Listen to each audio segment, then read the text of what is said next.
शांति शांति। ओम।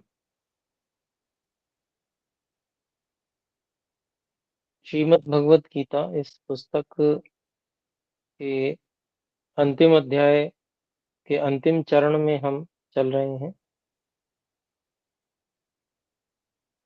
अष्टादश अध्याय के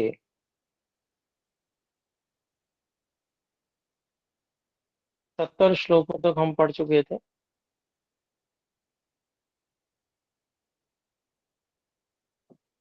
तो 71वें श्लोक से आज हम पढ़ते हैं।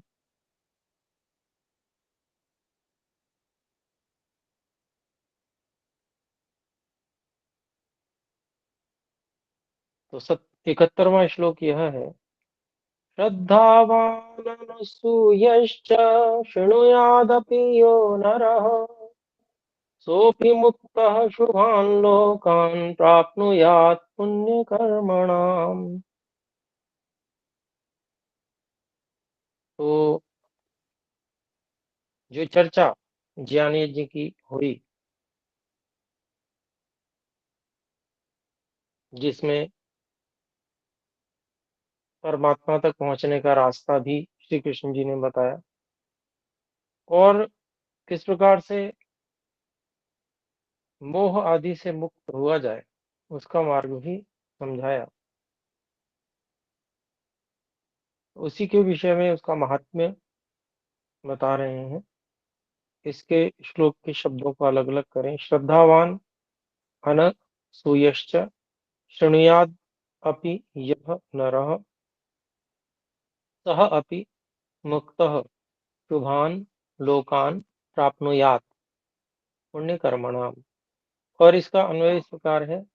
यह नरः श्रद्धावान अनसूयः च शृणुयात् अपि सः अपि मुक्तः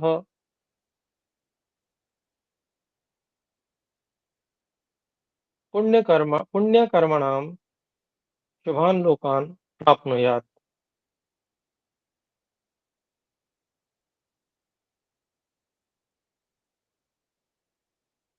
तो यहाँ श्री कृष्ण जी कह रहे हैं कि जो भी व्यक्ति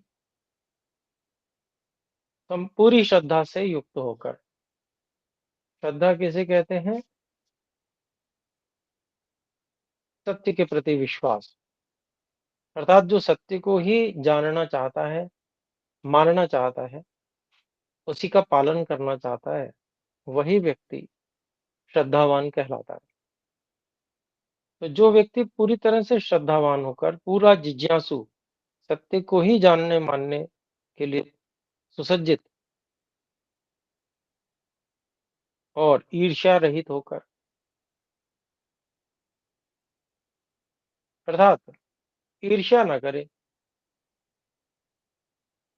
ईर्ष्या में क्या होता है? वो मुझसे आगे निकल गया, या उसके पास तो इतना है, मेरे पास कम है, तो उसके पास इतना क्यों है, एक जलन सी उठती है। तो ये इस प्रकार का दूसरे की निंदा करना ईर्ष्यावश, तो ऐसा ना हो। जो व्यक्ति अर्थात ईर्ष्यावश निंदा न करने वाला हो, अगर वो इसे सुन ले, इस ज्ञान यज्ञ को, अर्थात इस इन सारी ज्ञान की बातों को सुनकर समझ ले, तो अभिसह अपि मुक्तः,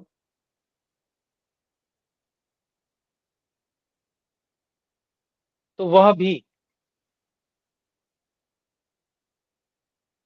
भी मुक्त भी हो जाए। मुक्त का अभिप्राय यहाँ पर जो सर्वथा मुक्ति है उसकी बात नहीं है, क्योंकि मुक्त होके कोई पुण्य कर्मों को थोड़ी करेगा। तो मुक्त हो गया तो फिर पुण्य कर्म करने की बात ही नहीं रहेगी। यहाँ मोह से मुक्त होने की बात है, आसक्ति से मुक्त होने की बात है। तो वो अपनी आसक्ति जो उसके अंदर थी विविध विषयों के प्रति, उन सब आसक्तियों से मुक्त हो जाएगा और पुण्य कर्मणाम शुभान लोकान प्राप्नुयात्, पुण्य कर्मों को प्राप्त होगा, और जब पुण्य कर्म करेगा तो जो उत्तम लोक हैं अर्थात उत्तम जन्म है उनको प्राप्त करेगा। शुभ कर्म जिसके जितने अधिक होते हैं उसको उतना ही उत्तम जन्म परमात्मा देते हैं, तो ऐसा वो प्राप्त होगा। फिर 72वां श्लोक देखते हैं। कच्चिदेतच्छ्रुतं पार्थ त्वयैकाग्रेण चेतसा कच्चिदज्ञानसम्मोहः प्रनष्टस्ते धनंजय।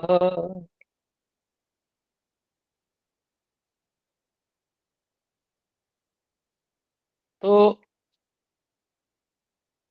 सब बता भी दिया, लेकिन अब पूछना भी कर्तव्य है, जानना भी चाहते हैं ये कृष्ण जी, भाई आपने सुना, आपको कैसा लगा? तो वो इस श्लोक में है। तो कच्चित एतत् श्रुतम पार्थ त्वया एकाग्रेण चेतसा कच्चित अज्ञान सम्मोह प्रणष्टः ते धनंजय।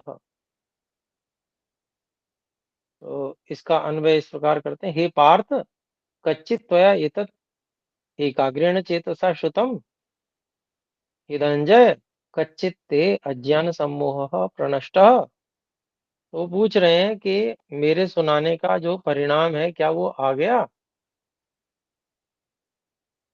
भाई मैंने इतनी बातें बताई, तो क्या परिणाम हुआ, उसके लिए प्रश्न कर रहे हैं। तो कहते हैं, हे पार्थ, हे अर्जुन, क्या तुम्हारे द्वारा ये सारा जो ज्ञान था वो एकाग्र चित्त से सुना गया? क्या तुमने सुना इसको? और हे धनंजय, अर्जुन, क्या तुम्हारा जो अज्ञान है, मोह है, वो नष्ट हुआ? प्रश्न कर रहे हैं। तो अर्जुन उवाच, अर्जुन जो है फिर यहाँ पर अब बोलते हैं, नष्टो मोहः स्मृतिर्लब्धा त्वत्प्रसादान्मयाच्युत स्थितोऽस्मि गतसन्देहः करिष्ये वचनं तव। अलग अलग शब्द हैं, नष्टः मोहः, स्मृतिः लब्धा, त्वत्प्रसादात् मया अच्युत, स्थितः अस्मि गतसन्देहः करिष्ये वचनं तव। और इसका अन्वय इस प्रकार है, हे अच्युत त्वत्प्रसादात् मे मोहः नष्टः मया स्मृतिः लब्धा गतसन्देहः स्थितः अस्मि तव वचनं करिष्ये। तो अर्जुन जो है श्री कृष्ण जी को बताते हैं कि हे अच्युत, अच्युत मतलब जो कभी च्युत नहीं होते, गिरते नहीं है, योग की अवस्था में रहने वाले, योग की अवस्था से न हटने वाले, हे श्री कृष्ण जी, आपके उपकार से या आपकी कृपा से मोह नष्ट, मेरा जो है मोह जो था, आसक्ति जो थी, वो नष्ट हो गई है। और फिर कहते हैं मया स्मृति ही लब्धा, मुझे अब सभी जो अच्छी बातें मोह के कारण दब रही थी, वो मोह तो हट गया और स्मृति प्राप्त हो गई। मैं सभी जो धर्म और वेद की बातें थी वो सब कुछ मेरे को ध्यान में आने लग गई, तो स्मृति प्राप्त हो गई मुझे। और गत संदेह स्थित अस्मि, और संदेहों से दूर होकर मेरे सारे संदेह दूर हो गए, और अब मैं स्थिर हो गया हूँ, स्थित अस्मि। जो पहले अस्थिरता हो रही थी, मन की चंचलता थी, वो हटकर अब मैं स्थिर हो गया हूँ।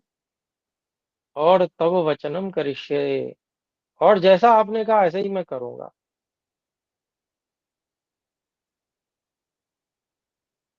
तो युद्ध करने के लिए कहा ना, तो युद्ध करने के लिए कहा तो युद्ध करूंगा, ऐसा अर्जुन वहां तैयार हो गया।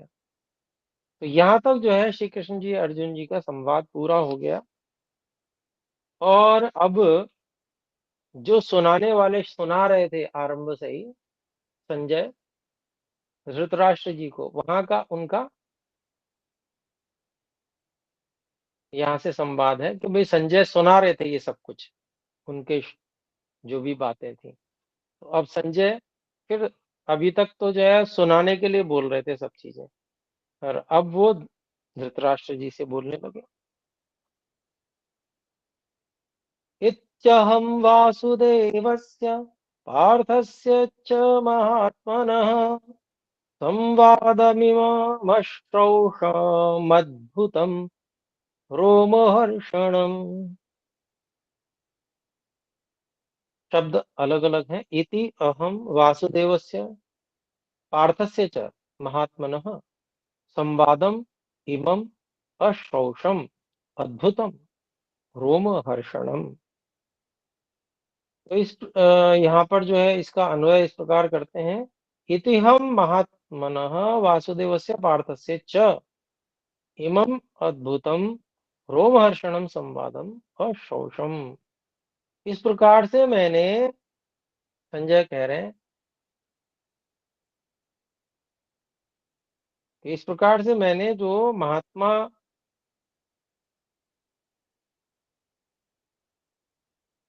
वासुदेव जी अर्थात श्री कृष्ण जी और पार्थस्य और अर्जुन जी,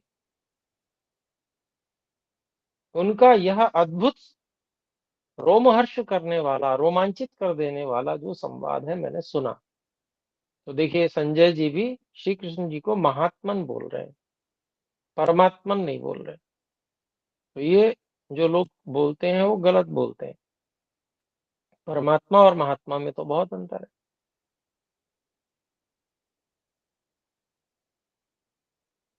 तो आगे देखते हैं 75वां श्लोक है।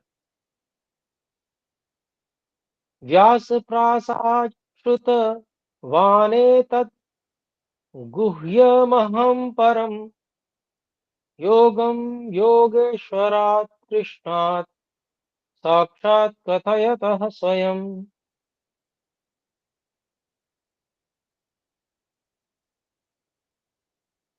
अलग अलग शब्द हैं। व्यास प्रसादात् श्रुतवान एतद् गुह्यम अहम परम योगम योगेश्वरात् कृष्णात् साक्षात् कथयतः स्वयं।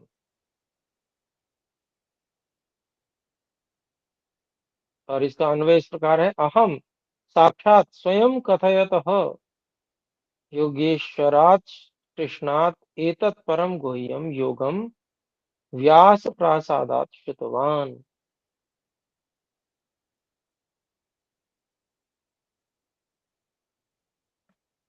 तो संजय जी कह रहे हैं, बता रहे हैं कि कैसे मैंने सुना। तो ऋषि व्यास जी की कृपा विशेष हुई है, जिसके कारण से वो ये सुन पाए हैं साक्षात श्री कृष्ण जी का और संवाद। तो कह रहे हैं कि अहम साक्षात स्वयं कथयतः, मैंने स्वयं कहते हुए, साक्षात जो है स्वयं कहते हुए योगेश्वर श्री कृष्ण जी से एतम परम गुह्यम, ये जो बहुत ही अधिक सूक्ष्म योगम, जो योग ज्ञान है, उसको महर्षि व्यास जी की कृपा से श्रुतवान सुना। तो मैं कैसे समर्थ हुआ इसके बारे में बता रहे हैं संजय जी की भी। मैं ऐसे समर्थ हुआ कि ऋषि व्यास जी से मुझे ये ज्ञान, ये मुझे जिसको कहते हैं कि विधि, कि किस प्रकार से बहुत दूर जो युद्ध चल रहा है, उसको भी किस प्रकार से सुना देखा जा सकता है। ये जो विद्या है, इस विद्या को महर्षि व्यास जी ने इनको सिखाया होगा संजय जी को। तो उसीलिए कह रहे हैं कि महर्षि व्यास जी की कृपा से मैं ये देख सका, साक्षात जो उनका कथन था, जो सारा संवाद हुआ श्री कृष्ण जी का अर्जुन के लिए। तो ये जो है उनका नाम भी यहाँ पर लिया उन्होंने, व्यास जी का। आगे देखते हैं 76वां श्लोक। राजन संस्मृत्य राजन संस्मृत्य संस्मृत्य संवादमिम संवादमिममद्भुतम् केशवार्जुनयोः पुण्यं हृष्यामि च मुहुर्मुहुः। अलग अलग शब्द। हे राजन संस्मृत्य संस्मृत्य संवादम इमम अद्भुतम केशव अर्जुनयोः पुण्यम हृष्यामि च मुहुर्मुहुः। और इसका अन्वय इस प्रकार करते हैं।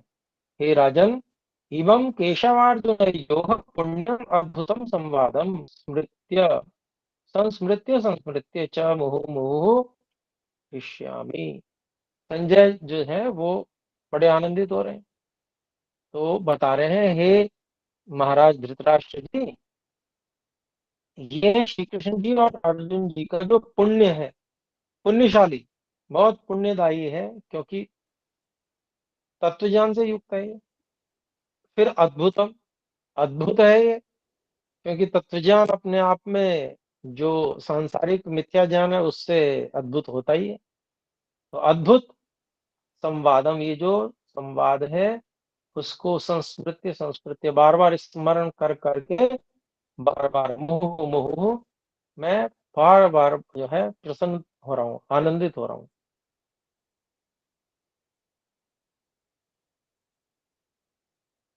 आइए 77वां श्लोक को देखें।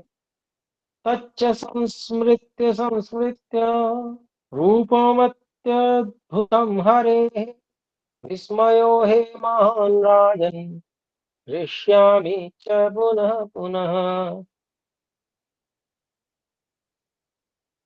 तच्च संस्मृत्य संस्मृत्य रूपम अति अद्भुतम हरेः विस्मयः मे महान राजन हृष्यामि च पुनः पुनः।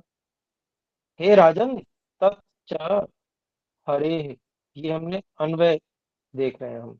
हे राजन, तच्च हरे प्रियम अति अद्भुतम रूपम संस्मृत्य संस्मृत्य मे महान विस्मय पुनः पुनः हृष्यामि। तो हे राजन, वह जो श्री कृष्ण जी का जो प्रिय और अद्भुत रूप है उसको बार बार स्मरण करके महान मुझे आश्चर्य हो रहा है और बार बार मैं आनंदित हो रहा हूँ। तो 78वां श्लोक देखते हैं, ये अंतिम श्लोक है।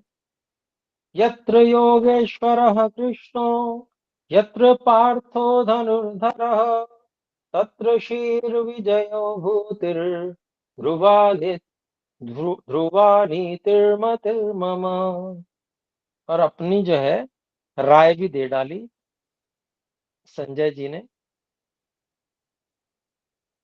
महाराजा धृतराष्ट्र जी को। देखिए शब्द अलग अलग हैं। यत्र योग ईश्वरः योगेश्वरः कृष्णः यत्र पार्थः धनुर्धरः तत्र श्रीः विजयः भूतिः ध्रुवा नीतिः मतिः मम। और इसका अन्वय इस प्रकार है। यत्र योगेश्वरः कृष्णः यत्र धनुर्धरः पार्थः तत्र श्रीः विजयः भूतिः ध्रुवा नीतिः इति मम मतिः। तो संजय ये अंतिम बात कह रहे हैं कि जहां पर भी योगीराज कृष्ण योग के ऐश्वर्य से संपन्न जो श्री कृष्ण है, और यत्र, जहां पर धनुर्धारी अर्जुन है, वहां वहां वहां क्या है, श्री, वहां सब उत्तम, जो जिसको कहेंगे उत्तमता है, विजय, विजय है, जीत है, और भूति ही अर्थात ऐश्वर्य ही ऐश्वर्य है, और ध्रुवा नीति, निश्चय नीति है, निश्चयात्मक नीति है, ऐसी इति मम मति, ऐसी मेरी बुद्धि कहती है कि वहीं पर विजय है, जीत वहीं पर होगी। तो ऐसा संजय जी ने पूरा वर्णन कर दिया, और ये हमारी जो श्रीमद् भगवत गीता है, इस पुस्तक का 18 अध्याय संपूर्ण हो गया। इति अष्टादशो अध्याय। तो ये हमने श्रीमद् भगवत गीता की जो अंतिम कक्षा है इसकी, और इसके बाद में फिर सूचना दी जाएगी कि भी कौन सा विषय हम और आगे पढ़ेंगे। तो अभी अ, कोई शंका आदि हो तो थोड़ा सा समय है, अपनी बात रख सकते हैं पीछे से कहीं पर।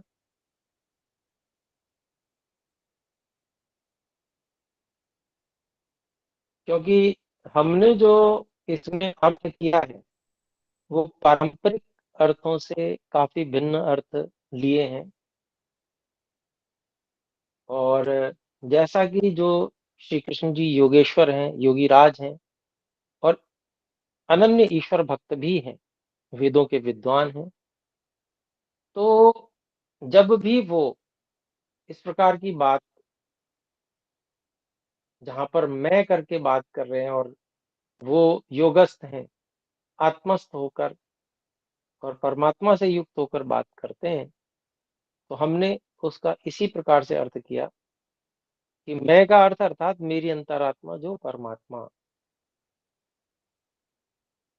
वही अर्थ लेकर हमने सब जगह अर्थ किया है। इस प्रकार का अर्थ प्रायः करके भाष्यों में, टीकाओं में प्राप्त कम हो रहा है, और हमने एक ही प्रकार का अर्थ सर्वत्र करने का प्रयास किया, उसको बदला नहीं, परिवर्तित नहीं किया, एक ही प्रकार से अर्थ करने का प्रयास किया सभी जगह। जैसे आत्मस्थ होके जिसको कह रहे हैं कि इस प्रकार से श्री कृष्ण जी बात कर रहे हैं, तो वहां पर जैसे विराट रूप की बात आई, यहाँ संजय जी भी इस प्रकार की बात भी कह रहे हैं कि जो अद्भुतम रूपम, श्री कृष्ण जी का अद्भुत रूप है। तो वहां पर श्री कृष्ण जी जो परमात्मा का जो स्वरूप, जो जिसको हम कहें ब्रह्मांड स्वरूप, ब्रह्मांड पूरा जो है, यद्यपि परमात्मा जो है, वेद में ये बात आई है कि ये पूरा ब्रह्मांड भी परमात्मा के एक छोटे से भाग में है, परंतु सामान्य व्यक्ति को तो अगर जो ये विराट ब्रह्मांड है इसके स्वरूप को भी समझाना हो, तो सामान्य व्यक्ति के लिए तो वही बहुत बड़ी बात है। क्योंकि अ, अगर हम पूरे ब्रह्मांड की दृष्टि से देखते हैं, तो हमारी पृथ्वी ही नहीं, बल्कि हमारा पूरा सौर मंडल बिंदु के समान भी नहीं है, शायद बिंदु भी बड़ा होता हो। क्योंकि जो हमारे सौर मंडल से गुना बड़े तारों वाला सौर मंडल है, वो आकाश में बिंदु के समान दिखता है। तो जब वो बिंदु के समान, जो करोड़ों गुना बड़ा है, वो बिंदु के समान दिखता है, तो इसकी तो जो अपना सूर्य और इसका सौर मंडल है, इसकी तो कथा ही क्या कहनी है। वो जो विराट रूप, जैसा श्री कृष्ण जी स्वयं अपने अंदर परमात्मा को भक्ति के द्वारा अनुभव करते हैं, उसी का अर्जुन को उपदेश कर देते हैं और वही शब्दों के माध्यम से समझ में आ जाता है। जैसे हम भी बात करते हैं ना कि भाई चरित्र चित्रण कर दिया विषय का, तो विषय का चरित्र चित्रण करना मतलब शब्दों में इतनी शक्ति होती है कि घटनाक्रम जैसे आंखों के सामने चलता हुआ उपस्थित हो जाता है कि ऐसा ऐसा हुआ होगा। इसी तरह से वर्णन जब ईश्वर का विषय करते हैं जो ब्रह्मांड रूप को लेकर, तो वो ही परमात्मा का विराट रूप उस रूप में और दिखाया श्री कृष्ण जी ने, और उसको अर्जुन जी ने देखा, और क्योंकि दिव्य दृष्टि संजय जी को थी तो इन्होंने भी उसको अनुभव किया, देखा। तो इस तरह से अपने लोग जो वास्तविक अर्थ हैं, जो अनुकूल हैं, सिद्धांत से कहीं भी विपरीत नहीं जा रहे हैं, इस प्रकार के अर्थों को ही लेकर हमने यहाँ पर इस संपूर्ण श्रीमद् भगवत गीता में प्रयास किया। और हमें बिल्कुल इस बात की अ, ऐसी बिल्कुल संभावना है, पूरी की पूरी संभावना है कि श्री कृष्ण जी जैसे महान विद्वान वेदों के और इतने बड़े योगी योगेश्वर श्री कृष्ण जी, वो कभी भी जिस प्रकार का अर्थ आजकल लोग निकालते हैं उस प्रकार के अर्थ में बात को नहीं कह सकते, और उनका जो अभिप्राय है वह बिल्कुल वैदिक सिद्धांत से कहीं भी विरुद्ध नहीं हो सकता। वैदिक सिद्धांतों के बिल्कुल अनुकूल ही उनके सभी अभिप्राय हो रहे होंगे, और उन्होंने कहा होगा ये आजकल के लोगों की कमी है कि जो उसको वो समझ नहीं पाते हैं। तो आइए विराम करते हैं आज की कक्षा को यहीं पर, सब मिलकर एक बार ओम का उच्चारण करें। ओ